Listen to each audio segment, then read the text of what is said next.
Okay guys, mag-open tayo ngayon ng ating chainsaw.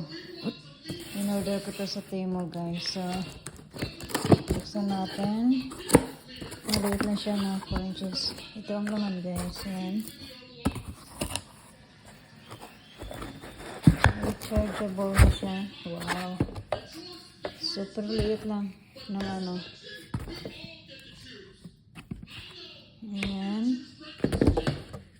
Tapos ito yung battery. Ito yung gloves. Ito yung iwan saan to. Ito yung para sa may eyeglasses pa. Kompleto. Protector pala. Eye protector. Tapos ito yung charger.